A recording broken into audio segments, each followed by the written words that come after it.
Hello, and welcome to today's edition of the Live and Invest Overseas podcast. I am Kat Kalashian. I am based here in our office in Paris.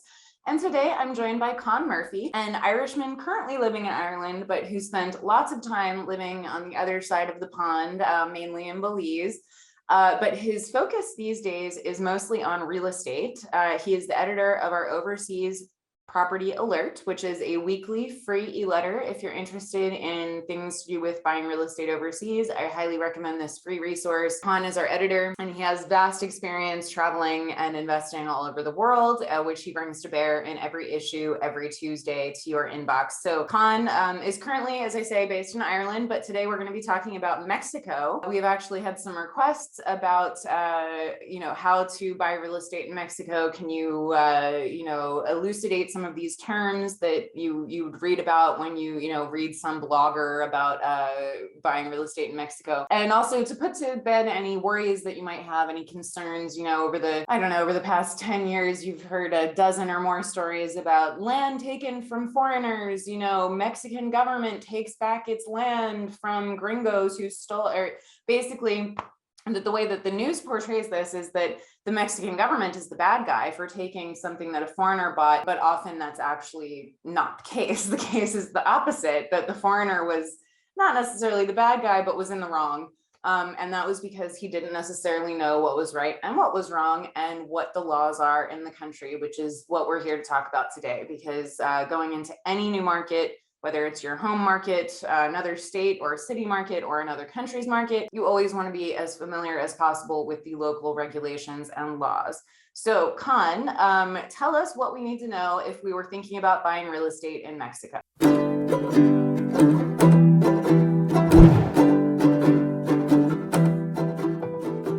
Thanks, Kat. Yes, indeed. Just so that the viewers know, yes, I lived in Belize, which shares a border with Mexico, for 14 years. And I spent a lot of time in Quintana Roo, which is the southernmost state in Mexico. One of the things that I always forget is how vast Mexico is. So we're not going to go through the specific towns, or we're going to mention a few towns that I know, but we're not going to get into that because there's so many towns and cities you could choose in Mexico. But today we'll go through the process of purchasing property in Mexico, the things to watch out, and as you say, I will try and explain the terms that you hear used. Unfortunately, my Spanish is absolutely atrocious, so I might end up phonetically sounding out these words, but I'll explain what they mean as well to non-Spanish speakers. All right, great, thank you. I'll turn it over to you then. Thank you. Okay, excellent. Thank you. It is, well, First off, as I mentioned before, I've spent a fair bit of time in Quintana Roo. I've spent time in the resort towns of Riviera Maya, which is basically everything from the northern, from Cancun down to Tulum. There's amazing beaches in that area, and it's a huge tourist spot, and it's relatively safe. There are, as I say, dozens of very popular tourist spots on the east and west coast in Mexico you could choose to buy in, and they can be amazing. Other ones that aren't on the coast would be San Miguel del Allende. San Miguel is a very popular expat town. A good friend of ours, Jim Hardesty, lived there for at least a decade. He loved it. It's a very pretty town, and it's got a very large expat contingent there. There is so that's just a couple of towns that I've been in myself. So I think we'll just jump straight into the process of how you go about buying property in Mexico. I mean, it's certain things are similar to how you do back home, and other processes are different. And you do have to be careful. As Kat mentioned there, the stories you hear about the Mexican government taking land from gringos is that land was never belonged to the gringos. They did not follow the correct process to purchase their land. It wasn't registered right. They never owned it. They ended up building houses on land they didn't own, and eventually the Mexican government took it back from the gringos who'd been scammed, I suppose, or been badly advised, and they gave it back to their true owners. So the rumors going around the Mexican government is nationalizing property just isn't true. It was, unfortunately, the buyers didn't do their due diligence when they bought the property. And that's what we're going to make sure that you can avoid today by going through this process. So first off, the big question is, there's rumors, some people have this half idea that you can't own, foreigners can't own land in Mexico, or foreigners can't own land on the coast in Mexico or beachfront property. And it's a bit of truth and there's a bit of rumor there that's mixed together and causes some confusion. The rules are that you cannot own, foreigners cannot own real estate in their private names within 50 kilometers of the coast, which is about 32 miles, within 32 miles of their coast, or within 100 kilometers of an international border, which is about 64 miles from the borders. That doesn't mean they can't own it, they just can't own it in their own name. To do that, they've got to use what a bank trust call a fideicomisos. Oh dear. Or we call it the bank trust for my Spanish abilities. And it is a process by which you can own land close to the coast or on the beach, but it isn't directly in your name. It is held in a trust. The trust is managed by a Mexican bank. It's all legitimate. If it's done properly, it's proper title and there's nothing wrong with it. So that's it. You can own land on the coast. One of the advantages of owning through this bank trust is that it allows for co-ownership. Several people or two or several people can be co-owners on the property, which means that they both have full rights to the property, or every owner has full rights to the property, and it allows for rights of survivorship, which means if one person passes, the other person automatically gets full ownership of the property. There's no going through probate or going through dealing with wills and things like that if you don't want to. So it can make it easier from that point of view.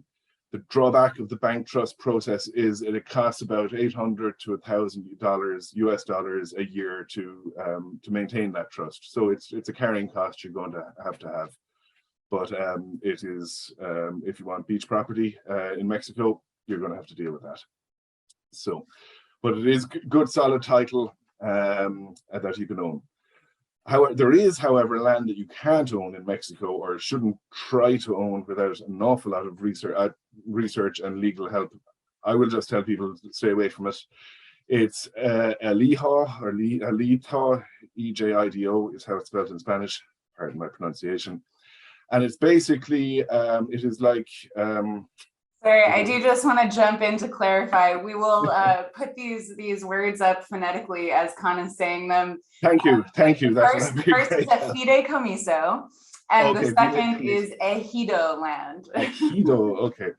Thank you. We'll definitely need more of those translations to real Spanish. Thanks. That is very similar to what the Indian reservations you find in the States. It was land granted to the local indigenous populations after the Mexican Revolution. And this is very complicated. It's community-owned land. You can't get title to it. There is a process of changing it from the communal land into title property that can be sold on, but it's complicated, it's time consuming, and an awful lot of people have gotten stung in the past because it is not a usual route.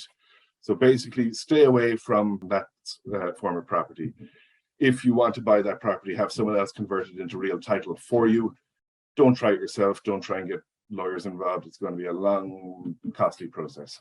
So when you do find a piece of property you like, and I advise you travel around, you don't buy the first piece of property you see, as I usually do. The first step you do is you make an offer on the property. If the offer is verbally agreed to you, then you enter into what is called a promissory agreement, which is just the initial contract. Then you make a 10%, sometimes up to 20%, but it's usually around 10% down payment into escrow. The thing to be aware of is that if you're using a Mexican real estate agent's escrow account, it's not exactly like the escrow account you find back home. They aren't these escrow accounts aren't regulated that tightly, and there can be issues. So be aware of that if you're choosing to use the real estate agent's escrow account. The next step after that is once you've made the initial deposit, then you get the breathing room, you get the time to do your due diligence and to make sure that everything's correct with the title and the property and all that. The first step would be to inquire about title insurance. It's not always available, but I generally recommend that if it is available, you should go for it. unless it's a condo in a new build new build development. You should take it if you can. It's not that expensive. It's under 1% of the value of the property, and it provides peace of mind. Then you've got to wait while your notary, who conducts most of the due diligence for you, he does the background checks on the title, and he generates the transfer paperwork called the Contrato de Compraventa. Sorry. And that is your contract. One of the things to be very aware of is that if you're not a strong Spanish speaker, your lawyer or the notary will get the contract translated into English for you. But the legally binding version of the contract is the Spanish version. So if there's a mistake in the English version and you rely on that, that's your problem. So you need to be sure that there's a proper translation, and the lawyer, basically that's what you need the lawyer for, to make sure that all your bases are covered. The notary then gets a copy of the title deed, secures a title deed, and makes sure that he gets a non-mortgage lien certificate from the tax authorities saying that you don't owe any outstanding taxes, there are no liens on the property, and there's no outstanding mortgages. This is a very important. And you'll also do that with the utility bills. You need to ensure that all utilities are paid up before you close on the property, because these debts, these bills, the mortgage rates, the property taxes, they pass with the property. It's not the seller's duty to pay them. If he doesn't pay them and you take possession of the property and taxes or debts are owed on the property, you've just bought those debts too. So this is an important step as well. You don't want to find old mortgages or liens that you need to pay off after you've paid the full purchase price of the property. So once again, this is where your lawyer will save you an awful lot of grief and lost money. But you need to be careful with that. Similar to that, it's if there's domestic staff on your property, the housekeeping or gardeners, and they have been employed by the previous owner, it is prudent to get a letter from them saying that they have been fully paid up and terminated by the previous employer, and then you can rehire them as soon as you take over the property. Which is the same thing. You don't want to be taking over employers' liabilities that the seller owes the former staff on the property. So it's just make sure all the debts are paid properly and have it all in writing, because you don't want those debts coming back to haunt you. When it comes to closing, then once you're satisfied the title is good, all debts are paid, all the paperwork has been properly generated, the contracts are to the lawyer's satisfaction, then it goes to closing. You can sign a power of attorney and have your lawyer handle the closing for you. Sometimes you hear of mistakes. Lawyers make mistakes. It's not corruption or theft or anything like that, but the mistakes can be made sometimes. There can be issues if the lawyer doesn't execute the transfer correctly. Oftentimes, a lot of people prefer to just come in themselves and handle with their lawyer and handle the transfer on the spot. They hand over the bank draft or to the seller's lawyer or to the seller in a lawyer's office. You effect the wire transfer from there as you're exchanging the contracts and signing everything off. Once everything's signed off, money's been paid across, the notary registers the new ownership. Another thing to be aware of is you need to make sure that each page of the deed, the title deed, is sealed properly is sealed correctly. That makes it all official. Once again, the lawyer will do that for you, but it's something to be aware of. You want every page officially sealed and registered. When that is done, when all that is done, as a foreigner, your attorney should then register the deed or the transaction with the Ministry of Foreign Affairs, further secure your property rights.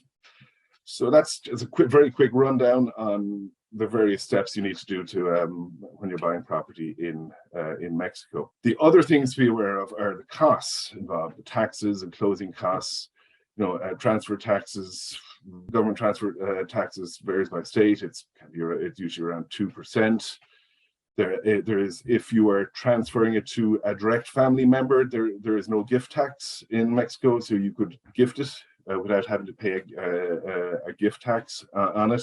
The annual property taxes you got to pay is called a pre-dial, or once again, we're going to get the, the proper pronunciation put up here. And that varies once again, but it averages about 0.1% of the assessed value of the property.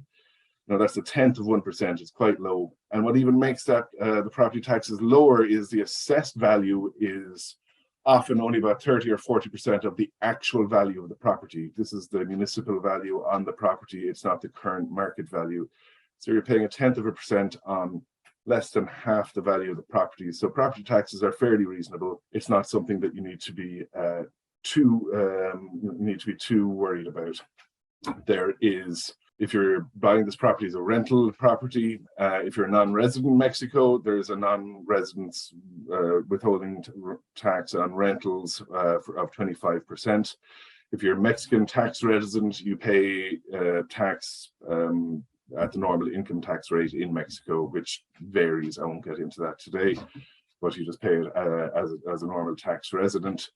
Capital gains tax is on a sliding scale. It'll depend on how long you've held the property. How long you've held the property, and you're allowed to deduct certain improvements and expenses. All the expenses that went into maintaining and improving the property can be deducted, but it's only if you have the receipts for these expenses on an official invoice called a facturas. If they're not on the official government receipts, they're not eligible to be used as deductions for your capital gains. So that's also something to be aware of. You need to be careful about keeping the right receipts and for when you do sell and you do show a capital gain. So closing costs, once again, vary between state to state, but they can be between about 5 and 8%. Estate agents or the realtor who sells the property, you as a buyer won't be paying the realtor, the seller is, but those fees are between 6 and 10%. They're fairly hefty, and that's something you need to be aware of if down the line you choose to sell the property onwards again. There's going to be a 5 to 6 to 10% bite, and that'll affect your future profits going forward. There's other things to be aware of when you're buying property in Mexico. I generally talk about beach property. That seems to be where everyone really wants to be in Mexico, is on the coast. Erosion can be an issue on all beaches, but especially on Mexican beaches. When a big storm comes, they can really damage beach areas, sometimes totally wash away beaches. They can disappear and reappear. Depending on the beach, you can have a look to see what storm mitigation infrastructure the government's putting up. Sometimes they put up berms or seawalls or things to help stop erosion, and other times not. So that's something you need to do a fair amount of research on. If you're buying beach property, that's not on that's a little bit off the beaten track. You want to make sure that the erosion isn't a major issue in the area. And if it is, just make sure that your property isn't going to be too badly affected by all of this. So that is an issue there. That's something else to be aware of. Other than that, one of the things that people talk about when I mention moving to Mexico, they've seen Narcos and they've seen all these crime dramas, and you hear these very alarming reports in the news about drug cartels in Mexico. But what you need to bear in mind is Mexico is a vast country. I mean, it's almost the size of the United States.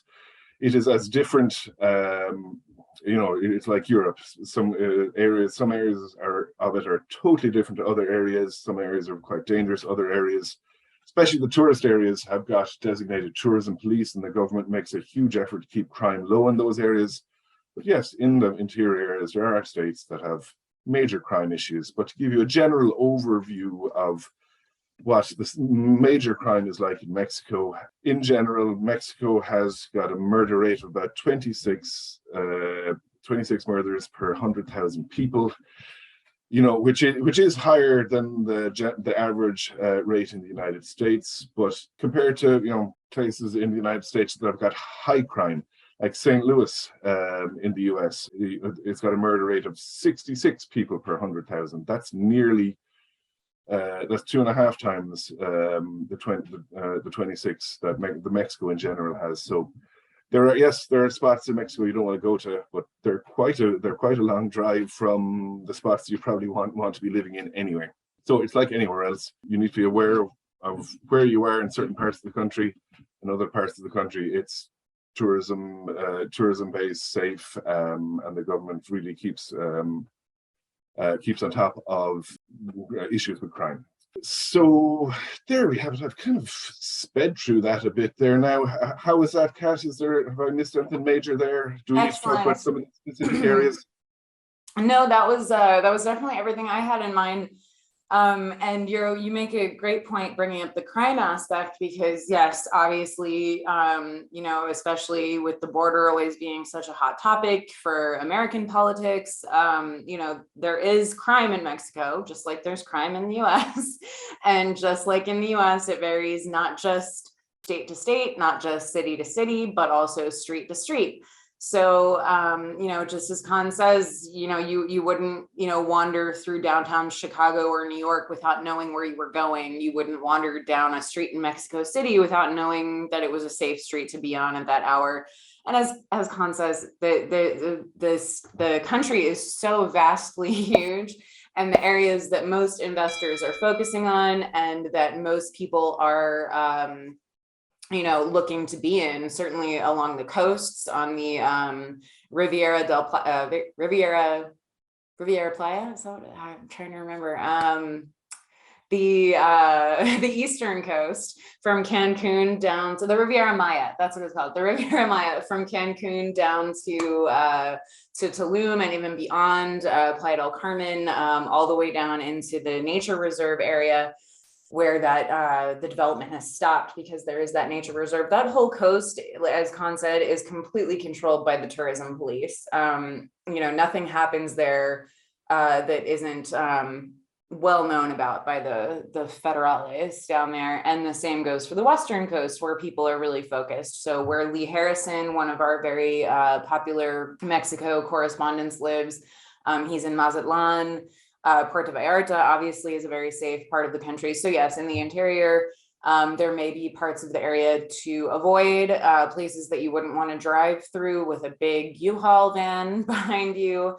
Lots of reasons to do your research and to know where you're looking, especially when it comes to real estate investment. I think Khan had a little emergency and had to run out of the room. I saw him leave his computer and run out the back of the room. I know he's with his daughter, so she might have had a reason for him to run out, and he needed to help her. So I will thank him in his absence for joining us today. We really appreciate you bringing your expertise to the conversation there, Khan. We will look forward to speaking to you again. If anybody has any requests for anything that they'd like to know about real estate in any part of the world, if you'd like another one of these how-to videos done on some particular country that you've got interest in, please write about it in the comments. As always, these videos are posted newly every Saturday, so please subscribe and look out for our videos in the future. Thanks for joining us today. Bye.